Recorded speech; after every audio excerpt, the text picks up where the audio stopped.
ঝরঝর করে কাঁদতে লাগলেন। আল্লাহ পাক 70 বছর আমি আইয়ুবকে আল্লাহ সুস্থ রেখেছিলেন। আমি আল্লাহ বলে ডেকে যে মজা পেয়েছি, যে স্বাদ পেয়েছিলাম, ও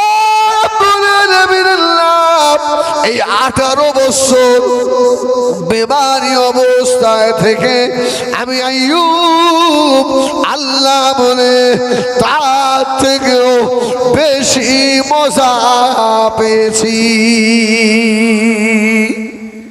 সুবহানাল্লাহ। আমার মেয়েরা সোনা বাড়ি খিরাম, ও নওজওয়ানেরা রে, আল্লাহ নবী আইয়ুব আলাইহিস সালামের সমস্ত গায়ে পোকা হয়ে গেল। আল্লাহ নবী আইয়ুব আলাইহিস সালাম আল্লাহ দরবারে নাশকর হলেন না। হযরত আইয়ুব আলাইহিস সালাম তখন আল্লাহ পাকের শুকর আদায় করতে লাগলেন। ও আমার মেয়েরা, হযরত নবী আইয়ুব আলাইহিস সালামের গায়ে পোকা ভালো হয়ে গেল। আল্লাহ জিজ্ঞাসা করলেন, আমার নবী কেমন আছেন? সুবহানাল্লাহ বলেন। নবী আইয়ুব বললেন, আল্লাহ আলহামদুলিল্লাহ, আমি খুব ভালো আছি। আল্লাহ বলল, নবী আইয়ুব 18 বছর গায়ে পোকা, এখনো ঠিক আছো? আইয়ুব আলাইহিস সালাম বললেন, আল্লাহ আমার মধ্যে সবর আর শুকর আছে। জোরে বলুন সুবহানাল্লাহ। সবর আর শুকর, এই দুটো জিনিস আমার ভিতরে আছে। তো নবী আইয়ুব বলছে, আল্লাহ আমার গায়ে পোকা দিয়ে আপনি খুশি তো? সুবহানাল্লাহ বলেন। আল্লাহ আপনি খুশি আছেন তো? আল্লাহ বলল, আইয়ুব তুমি আমার নবী, আমার একই কথা। আল্লাহ নবী আইয়ুব আলাইহিস সালাম আর ঝরঝর করে কাঁদতে লাগলেন। আল্লাহ পাক 70 বছর আমি আইয়ুবকে আল্লাহ সুস্থ রেখেছিলেন।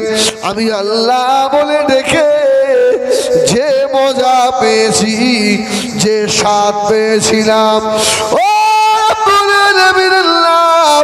এই 18 বছর বেমারি অবস্থায় থেকে আমি আইয়ুব আল্লাহ বলে তার থেকেও বেশি মজা পেয়েছি। সুবহানাল্লাহ। বিপদে মুসিবতে যদি কেউ আল্লাহকে ডাকি, এই ডাকটা কিন্তু অন্তর থেকে হয়।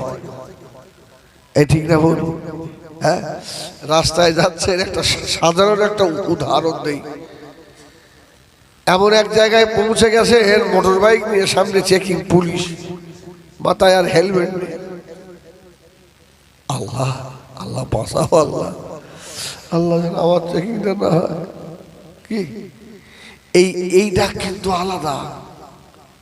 আপনার বিবি কঠিন অসুস্থ, ডাক্তার বলে যার বাঁচবে না, তো ডাক্তারখানাতে বাড়ি এসে 2 রাকাত নামাজ পড়ে হাত তুলে হাও হাও করে কাঁদছে। আচ্ছা বলেন, সুস্থ অবস্থায় আল্লাহকে ডাকা আর আজকের আল্লাহ ডাকা দুটো সমান হবে? ও আমার মেয়েরা সোনা বাড়ি ঘেরা, আমাদের বিপদে মুসিবতে সব সময় আল্লাহ শুকর আদায় করা, সবর করে। আল্লাহ নবী দিন দুনিয়া বাদশাহ হাবিবুল্লাহ জনাবে মুহাম্মদুর রাসূলুল্লাহ সাল্লাল্লাহু আলাইহি ওয়াসাল্লাম আল্লাহ নবীর কলিজা টুকরা সাহাবিয়া ভীষণ অসুস্থ, বেমারি, উঠতে পারে না, বসতেও পারে না, শুয়ে শুয়ে নামাজ আদায় করে, শুয়ে শুয়ে খাওয়া খায়।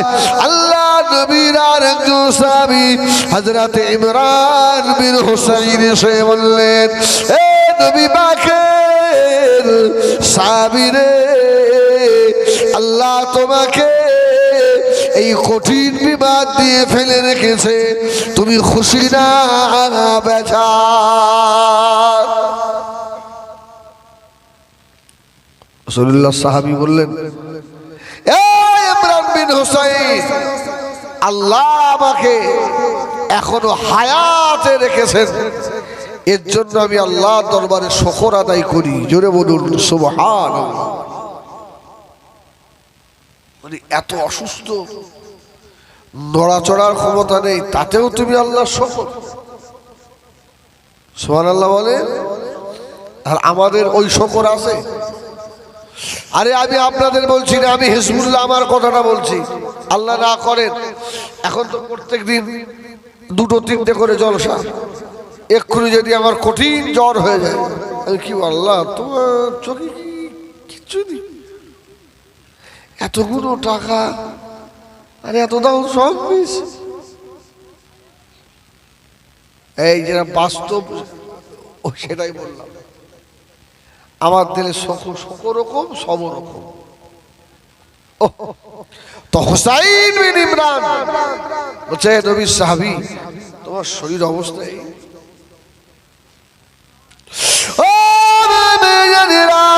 আল্লাহ নবী সাহাবী বলেছিলেন, এ হুসাইন বিন ইমরান, তুমি জানো না আমি আল্লাহ পাকের উপরে খুশি আছি। আমি তোমাকে একটা কথা বলি, এই কথাটা কাউকে শোনায়ও না, যতদিন আল্লাহ আমাকে হায়াতে জীবিত রেখেছেন। হযরত হুসাইন বিন ইমরান রে, আমি যখন অসুস্থ হয়ে বড় কষ্ট পাই, আল্লাহকে আমি আল্লাহ আল্লাহ আল্লাহ আল্লাহ বলে ডাকি। এই আল্লাহ বলা যে এত মজা, এই আল্লাহ বলা যে এত স্বাদ। আমি যখন আল্লাহ পাকের শুকর আদায় করে কাঁদি, ওই সময় আল্লাহ রাব্বুল আলামিন তার রহমতের ফেরেশতারা দলে দলে নাজিল হয়। আর আমি হুসাইন বিন ইমরান, শুনে রাখো, আমি রাসূলুল্লাহ সাহাবীর হাতে হাত দিয়ে মুসাফা করে করে চলে যায়। যদি বলে আমার এই শুকর আরে সবর, এর কারণে হুসাইন বিন ইমরান রাসূলুল্লাহ সাহাবীরা আল্লাহ রহমতের ফেরেশতাদের শিফট চেঞ্জ হয়। সকালে ফেরেশতারা আসে, সারাদিন আমার খেদমত করে, আবার সন্ধ্যায় ফেরেশতাগুলো চলে গেলে সন্ধ্যায় আবার আল্লাহ রহমতের ফেরেশতারা, রাতের ফেরেশতারা আসে, ওরা সারা রাত আমার সেবা করে। জোরে বলুন সুবহানাল্লাহ। শুকর আর সবর।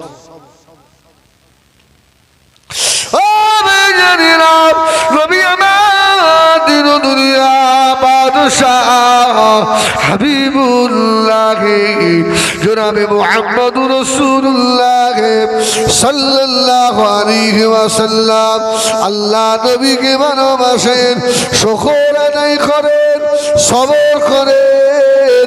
অনেকে আল্লাহ নবীর সুন্নতকে আঁকড়ে ধরেছে বলে সমাজেও হে প্রতিপূর্ণ হয়। অনেক বিবিরা তাদের স্বামীদেরকে দেখতে পারে না, এমনও মেয়ে দুনিয়ায় আছে না? নাই, আছে না? মেয়েকে বিয়ে দিয়েছে বাবা একটা হাফেজ সাহেব ছেলে দেখে, এক মুখ দাড়ি, বাবা ওর তো চয়েস হয়, আছে না? এরকম প্রমাণ আমার কাছে অনেক কটা আছে। লাস্টে মদ খোরের সঙ্গে বিয়ে হলো, রাসূলের সুন্নতের সঙ্গে বেয়াদবি, সুন্নত সহ্য করতে পারিনি, মদ খোরের সঙ্গে বিয়ে। কয়েকটা আলেম সমাজে আমরা অস করে বেড়াচ্ছি, এর মধ্যে কয়েকজন আলেমের 2-3টে করে বিয়ে, খবর রাখে। তাহলে তুই এই মুন্সি সাহেবগুলো সমস্ত ভালো না, একটা বিয়ে করে নিতে হয়, তো 2-3টে বিয়ে করে কেন? ভালো করে খবর নিয়ে দেখেন ওই রোগ ঢুকিয়ে স্বামী দাড়ি সহ্য করতে পারবে না। ও একটু যাবে হাটের বাজারে, বলি সাহেব তো বাধা দিচ্ছে, যাওয়া হবে না, তো সংসার আর করবো না, এক চলে যাবে। ও বাবা আমি জানি না, শোনা মানি ঘিরা আল্লাহ আল্লাহ রসুলের যদি হতে হয় সবরার শকর আদায়ের সঙ্গে সঙ্গে আমার রাসূলুল্লাহর সুন্নাতগুলোকে নিজের জীবনে বাস্তবায়িত করুন। আল্লাহ নবীর কলিজাতে সাহাবী হযরত ওমর ফারুক রাদিয়াল্লাহু তাআলা আনহু, আল্লাহ নবী ইন্তেকাল হলেন, হযরত আবু বকর খলিফা, হযরত আবু বকর ইন্তেকাল হলেন, হযরত ওমর ফারুক খলিফা, হযরত ওমর আল্লাহ নবী সাহাবীদের নিয়ে একটা জায়গায় বসেছিলেন। হযরত ওমর মাটির উপরে হাত বোলাচ্ছিলেন আর ওই হাতটাকে নিয়ে বারবার চুমা খাচ্ছিলেন। হযরত ওমরের দুটো চোখ দিয়ে পানির তোষা গড়িয়ে যাচ্ছিল। আল্লাহ নবী সাহাবীরা জিজ্ঞাসা করলেন, ও হযরত ওমর খলিফাতুল মুসলিমিন, কি হলো আপনার? মাটিতে হাত লাগান আবার হাতটা তুলে চুমা খান কেন? আরে মাটিতে কি আছে তা আপনি হাত লাগাচ্ছেন আর চুমু খাচ্ছেন? ও সোনা মানিকেরা, হযরত ওমর বলেছিলেন, এ নবী পাকের সাহাবীরা শুনে রাখেন, আমি আমার নবীকে আমি ওমর এত পিয়ার করি, এত ভালোবাসি, এই জায়গায় এসে আমার মনে পড়ে গিয়েছে আমার নবী এই মাটির উপরে বসেছিলেন, আজকে তো আমার নবী হায়াতে নাই, আল্লাহ নবী ইন্তেকাল হয়ে গিয়েছে, আমি আমার রাসূলুল্লাহকে আর দেখতে পাই না রে বাবা। আল্লাহ নবীর মাজারের দিকে তাকিয়ে তাকিয়ে পাগলের মতো কাঁদি, আমার নবীকে আর পাই না। আজকে আমার মনে পড়ে গেছে আল্লাহ নবী এই মাটির উপরে বসতেন, ওই জন্য আল্লাহ নবীর বসাকে মনে করে ওই জমিনের মাটিটা ধরে ধরে আমি ওমর চুমা খাচ্ছি। জোরে বলে রাসূলের ইত্তেবা। রাসূল এখানটায় বসেছেন, এই জায়গাটার অনেক আপনারা জানেন, ফুরফুরা শরীফে আল্লাহর দাদা হুজুর পীর কেবলা রহমাতুল্লাহ আলাইহি কোন জায়গাটায় বসতেন একজন বলতে পারবে?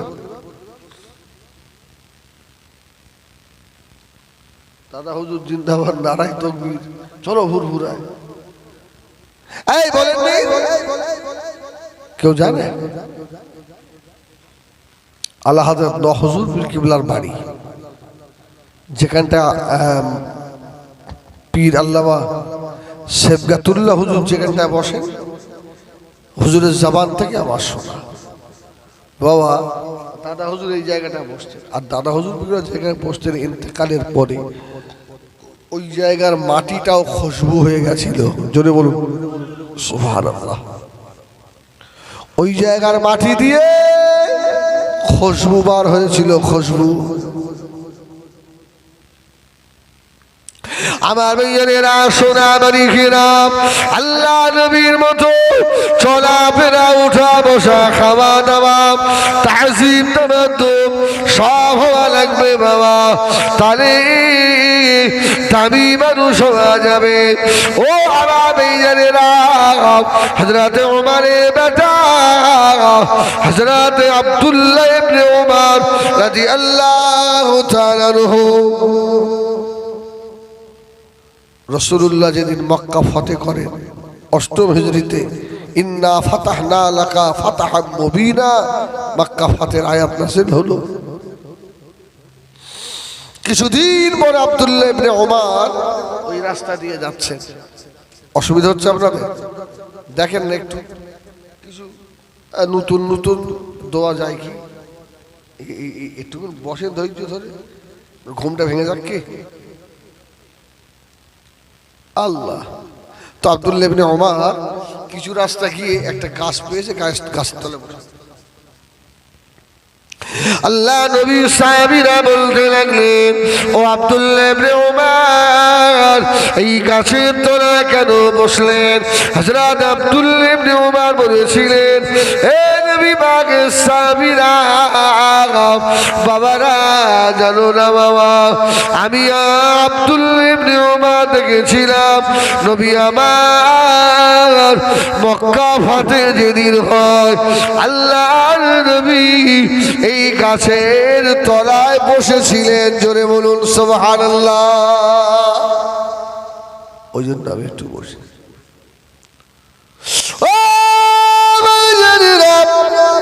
কিছুক্ষণ পরে উঠে গিয়ে আবার রাস্তা চলতে লাগলেন। কিছু রাস্তা গিয়ে হযরত আব্দুল্লাহ ইবনে ওমর নিজের পরনের কাপড়টা খুলে ফেললেন। খুলে ফেলে আবার কষে বাঁধতে লাগলেন। আল্লাহ নবীর আসহাবে কেরামেরা বললেন, ও হযরত আব্দুল্লাহ ইবনে ওমর এইভাবে কি দেরি করবেন নাকি? হুজুর বললেন, বাবা মক্কা ফতেহের দিনে আমি আবু উমরের বেটা দেখেছি নবী আমার এই জায়গায় দাঁড়িয়ে কোষে লুঙ্গি পরেছিলেন। সুবহানাল্লাহ।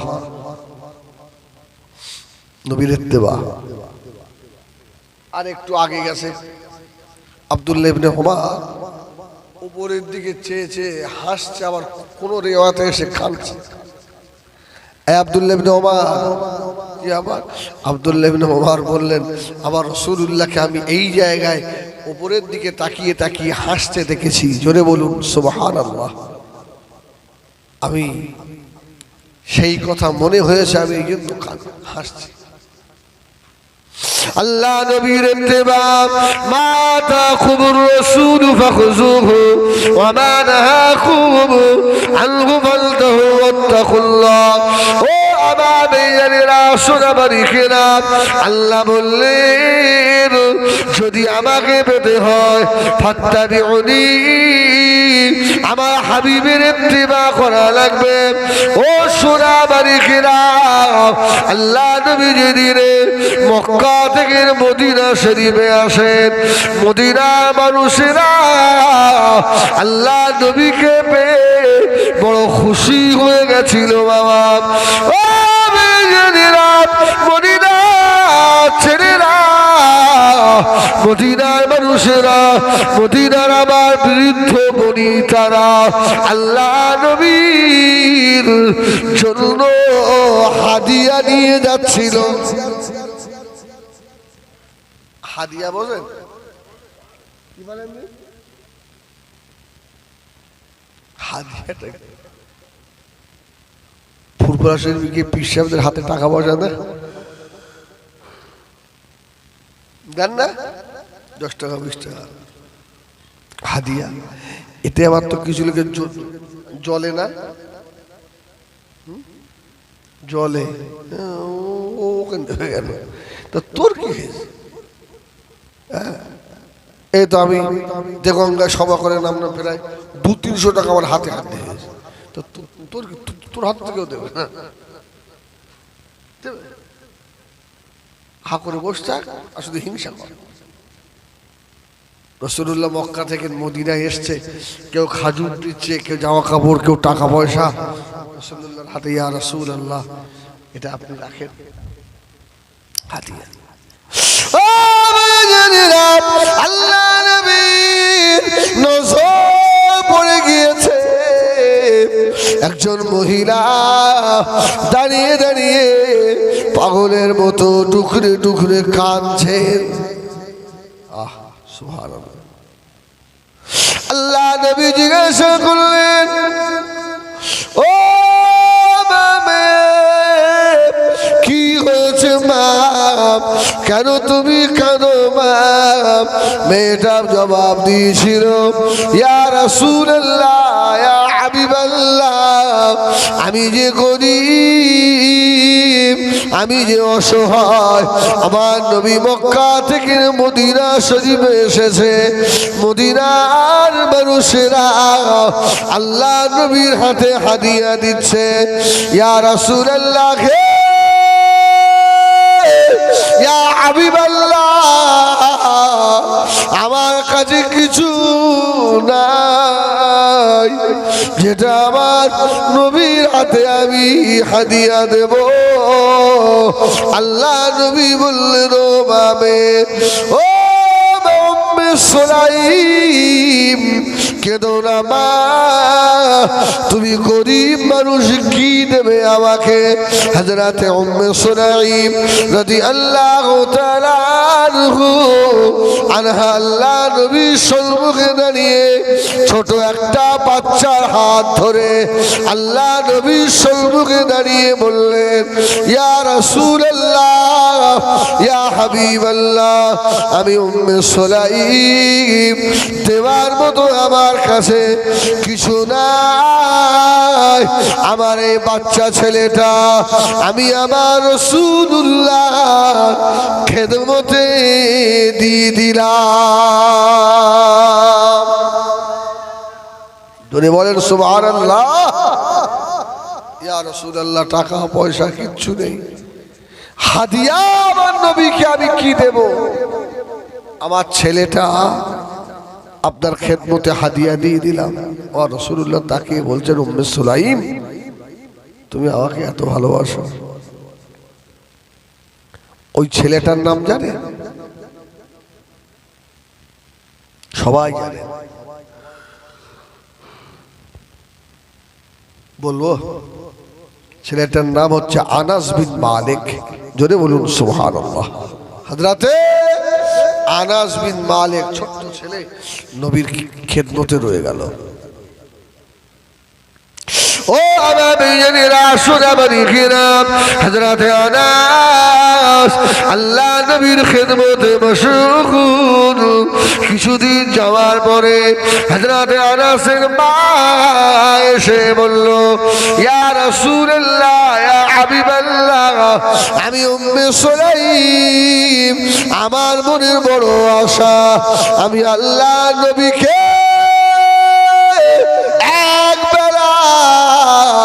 দুটো দাওয়াত করে খাওয়াবো। জোরে বলুন সুবহান। ধনীর বাড়ি দাওয়াত হলে আমরা খুশি না বেজার? আরে শুধু আপনি খুশি নয়, আমি হুজুর আমিও খুশি। আর গরিবের বাড়ি ক টাকা যে দেবে, সেই গুমাহামলা থেকে উসপাড়া গঙ্গাপুরে ছোট একটা মিলাদে গরিব মানুষ কত দেব, বড় জলসা, ভালো পপেট থাকে, কি আর খাওয়া দাওয়া। আর যদি তিনতলা বাড়ি, সব মার্বেল টার্বেল লাগানো, হুজুর কি খুশি। হ্যাঁ, সব হারামের পয়সা, চা এলো, হারামের পয়সার ভালো নাস্তা, হুজুর গম পুড়িয়ে খাচ্ছে, কি গল্প জুড়িয়েছে। তার মানে আগামী বছর আবার দেবে, উঠতে চায় না। দুদিন পরে দেখা গেল ওর বোন হয়ে গেছে, হুজুরি ওই বাড়ির যে বউটা ওর বোন হয়ে গেছে। একদিন হুজুর হব করে এসে হাজির, কি ব্যাপার? বলে আমার ভাই হয়, কিরম বলে কেন ভাই? আর দুদিন পর শোনা গেল সে হুজুর বলে চলে গেছে, খাপ খাটা গুলে। হয় না, হয় না। ধনী যতই ভালো খাওয়াক আর গরিব যতই খারাপ দিক, আমার এই 25-26 বছরের অভিজ্ঞতার কথা বলছি, গরিবের বাড়ি খেয়ে একটা তৃপ্তি আলাদা। ডাল দিয়ে দিলেও না এত ভালোবাসে, হুজুর আর একটু দেবো, হুজুর আর একটু নেন, কত কষ্ট করে আপনার জন্য মাছ ধরি, হুজুর একটুকু নেন হুজুর। আর ও বড় লোক, হুজুর একটু মশলাও মাল সাইড কর, দ্বিতীয়বার বলে না, আরেকবার নেবে আর বলবে না। কিন্তু এই গরিবটা হুজুর নেন না, হুজুর অনেক কষ্ট করে, আপনি একটু খেয়ে রেখে দেন হুজুর, আমরা খাওয়ার কি মহব্বত। হযরত উম্মে সুলাইম হযরত আনাসের মা বললেন, ইয়া রাসূলুল্লাহ ইয়া হাবিবাল্লাহ, আমার বাড়িতে আপনাকে একবেলা মেহমানদারি করব। ইয়া রাসূলুল্লাহ ইয়া হাবিবাল্লাহ, আমি যে গরিব, আমার নবীকে যে বসতে দেব, বসার ভালো জায়গা আমার নাই। ইয়া রাসূলুল্লাহ ইয়া হাবিবাল্লাহ, ভালো বিছানাও আমার নাই। আল্লাহ নবী বললেন, ও হযরত আনাসের মা হযরত উম্মে সুলাইম, কেঁদো না মা, তুমি কেঁদো না, আমি রাসূলুল্লাহ তোমার বাড়িতে যাব। জোরে বলুন সুবহানাল্লাহ। ইয়া রাসূলুল্লাহ, তাহলে অমুক দিন আসেন, আমার বাড়িতে আপনার খাওয়া দাওয়ার দাওয়াত। রাসূলুল্লাহ দাওয়াত গ্রহণ করলেন।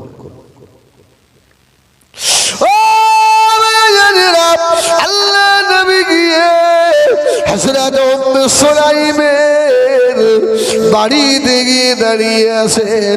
হযরত উম্মে সুলাইম গরিব মানুষ, আল্লাহর নবীকে বসতে দেবেন, ভালো একটা বিছানাও ও নাই, অজরে ছেঁড়া বিছানাটা ধরে হাওয়া করে কাঁদছে। ইয়া রাসূলুল্লাহ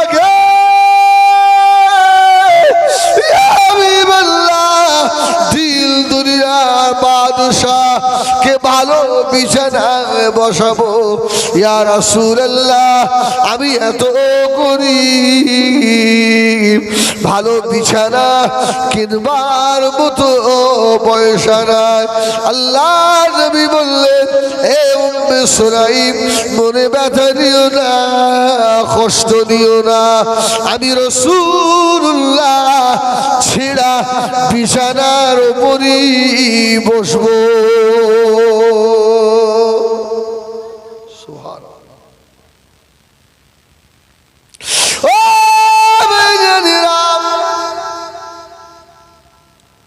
গরিব মানুষকে আল্লাহ ভালোবাসেন, রাসূলুল্লাহ ভালোবাসেন।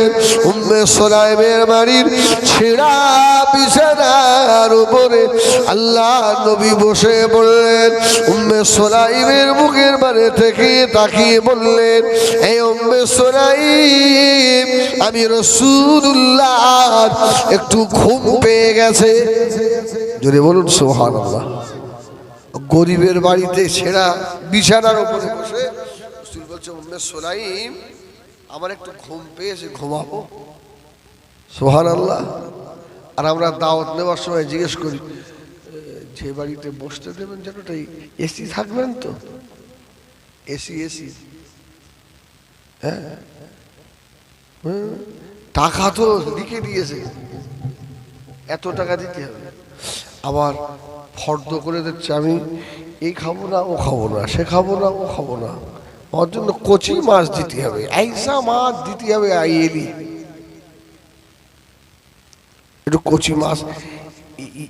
এই কথা লিখলো না যে আমি তাকওয়া করি, আমি কারুর বাড়িতে খাই না, আমাকে কেউ খাওয়ার জন্য জেদ করবেন না, আমি বাড়ির থেকে চা করে নিয়ে যাই, সেই চা খাই। আচ্ছা এরা বলছে খুব কমাস না, তুমি কিছু বলো, খুব কম না? খাওয়ার লিস্ট করে দেয়, আমার জন্য শাক করবেন একটু ডাল, আর যদি একটু ইলিশ মাছটা আছে একটু পাও, 2-1 পিস। আল্লাহ বলছে শুধু একটু মরে দেখ। আহা, রাসূলুল্লাহ শুয়ে পড়েছে গরিবের বাড়িতে ছেঁড়া বিছানায়। আল্লাহ নবী দিন দুনিয়ার মানুষ, আল্লাহ নবী ঘুমিয়ে পড়লেন।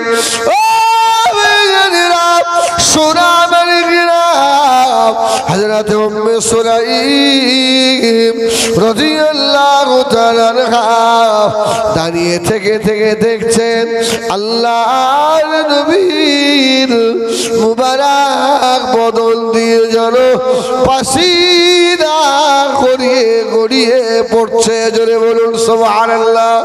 মক্কার ওইদার বড় গরম, দুপুরের সময় বাইরে বার হওয়ার মতো নয়, এত রৌদ্রের তাপ। আল্লাহ নবী শুয়ে আছেন, নবীর ঘা কপাল দিয়ে মোটা মোটা ঘামের ফোঁটাগুলো পড়ছে। ও বেজানেরা, আম্মাজান হযরতে উম্মে সুলাইম রাদিয়াল্লাহু তাআলা তাড়াতাড়ি করে একটা শিশি নিয়ে এসে আল্লাহ নবীর মুবারক নূরের বদনের খামগুলো মুছে মুছে নিয়ে শিশির মধ্যে রাখতে লাগলেন। আল্লাহ নবীর ঘুম ভেঙে গেল। আল্লাহ নবী জিজ্ঞাসা করলেন, আনাসের মা হযরতে উম্মে সুলাইম, কি ব্যাপার? আমার শরীরের ঘামগুলো কি করলে বাবা? উম্মে সুলাইম জবাব দিয়েছিল, ইয়া রাসূলুল্লাহ, ইয়া হাবিবাল্লাহ, হুজুর আমরা গরিব মানুষ, কোন অকেশান বাড়িতে গেলে ভালো একটু আতর মেখে যাব, এই আতর কেনার পয়সা আমাদের নাই। ইয়া রাসূলুল্লাহ, ইয়া হাবিবাল্লাহ, আপনি শুয়েছিলেন, আপনার নূরের পাসিনা জারি হচ্ছিল, আমি ওখান থেকে নিয়ে শিশি ভর্তি করে রেখেছি। দূরে কোথাও আত্মীয় বাড়িতে গেলে আল্লাহ নবীর নূরের বদনের খুনের থেকেও বড় আতর, আল্লাহ নবীর মুবারক খামের থেকেও বড় আতর এই পৃথিবীতে আর কিছু নাই। ইয়া রাসূলুল্লাহ, ইয়া হাবিবাল্লাহ, আমি গরিব মানুষ, আল্লাহ নবীর খামটুকু ধরে রেখেছি। আল্লাহ নবী বললেন, আনাসের মা, আমি রাসূলুল্লাহকে এত ভালোবাসি, নিজের কলিজার টুকরাটাকে আল্লাহর নবীর খেদমতে দিয়ে দিলে, আমি রাসূলুল্লাহর পসিনাগুলো এত যত্ন করে রেখে দিলে। ও সোনা বাড়িকেরা, সোনা থেকে মনে হয় কাদা হয়নি, এক ফোঁটা চোখের পানি বার হয়েছে নাকি? হয়েছে? কিছু বলে না বাবারে। আল্লাহ নবী ফরমাচ্ছেন, মাম্মা খামিল খাশিয়াতিল্লাহ হারামাল্লাহু আলাইহিন নার, যে চোখ দুটো আল্লাহর আযাবে ভয়ে জাহান্নামের ভয়ে কাঁদে, ওই চোখ দুটোকে হারামাল্লাহু আলাইহিন নার, আল্লাহ আযাবে জাহান্নামের জন্য হারাম করে দিয়েছে। কাঁদতে বেশি ভালো লাগে না হাসতে বেশি ভালো লাগে?